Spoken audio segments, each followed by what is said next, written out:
A World War I Aussie sub which went down 103 years ago has been found by the team hunting for mmh370. hmas ae1 vanished on the 14th of September 1914 near the Duke of York Islands with 35 crew members from Australia, Britain and New Zealand on board. An Australian World War I submarine that went down in 1914 has been found at the bottom of the sea. The vessel was the first of two E-class submarines built for the Royal Australian Navy and the first Allied sub-loss of the war. ae1 was found in more than 1,000 feet of water just off the Duke of York Islands after the 13th expedition to find it was launched last week using the Fugro equator. That ship was also used by Australia to hunt for missing Malaysia Airlines flight MH370. Defence Minister Maurice Payne told reporters in Sydney after 103 years, Australia's oldest naval mystery has been solved.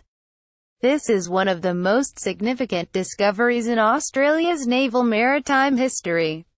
The loss of ae1 in 1914 was a tragedy for our then-fledgling nation. hmas ae1 disappeared on the 14th of September 1914 near the Duke of York Islands with 35 crew members from Australia, Britain and New Zealand on board. The sub was found 1,000 feet beneath the waves by a team involved in the hunt for MH370. The first of two E-class submarines built for the Royal Australian Navy has been languishing on the seafloor for 103 years. Payne said she hoped the discovery would help investigators establish the cause of the sinking. Rear Admiral Peter Briggs told the Australian newspaper the most likely cause of the loss remains a diving accident. He added the submarine appears to have struck the bottom with sufficient force to dislodge the fin from its footing. The naval officer said the vessel appeared to have suffered a post-sinking, high-energy event that would have caused the submarine to flood rapidly, probably near the surface. Construction of the submarine started in Portsmouth, UK in 1911. 3 years later she was finished, and set off from England in February 1914, arriving in Sydney in May. Rear Admiral Peter Briggs said the most likely cause of the sinking was a diving accident. The newspaper pointed to a possible torpedo explosion or the rupture of a high-pressure air cylinder. When the end came for the men of ae1, it would have been very fast. They may well have not known what hit them, Briggs said. Construction for ae1 started in 1911 and she was commissioned in Portsmouth, England in February 1914. The sub reached Sydney in May with her sister ae2. At 180 feet long, ae1 displaced 599 tons, and could reach a top speed of 15 knots on the surface and 10 knots when submerged. She was armed with 4 18-inch torpedo tubes. At 180 feet long, ae1 displaced 599 tons, and could reach a top speed of 15 knots on the surface and 10 knots when submerged.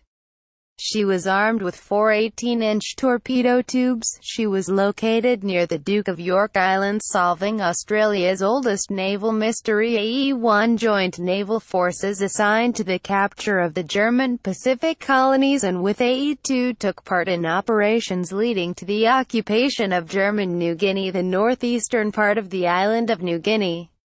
On September 14, she vanished after a rendezvous off Herbert Chohay, present-day Kokopo, near the Duke of York Islands with destroyer hmas Parramatta.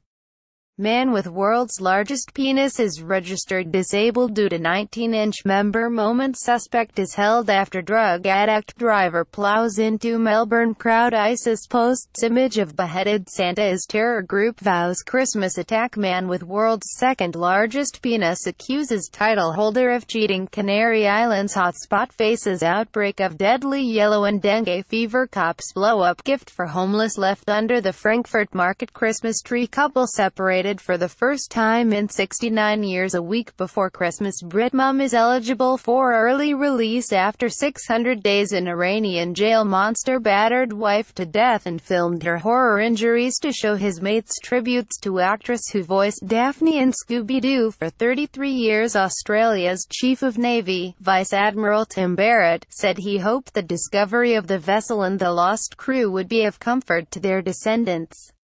Payne said the government was working with its PNG counterparts to preserve the site and arrange for a commemoration of the sub and its crew. The search was jointly funded by the Australian government, the Australian National Maritime Museum and 2 maritime history organisations. We pay for your stories. Do you have a story for the Sun Online News team? Email us at tips@thesun.co.uk or call 0207-782-4368. We pay for videos too. Click here to upload yours.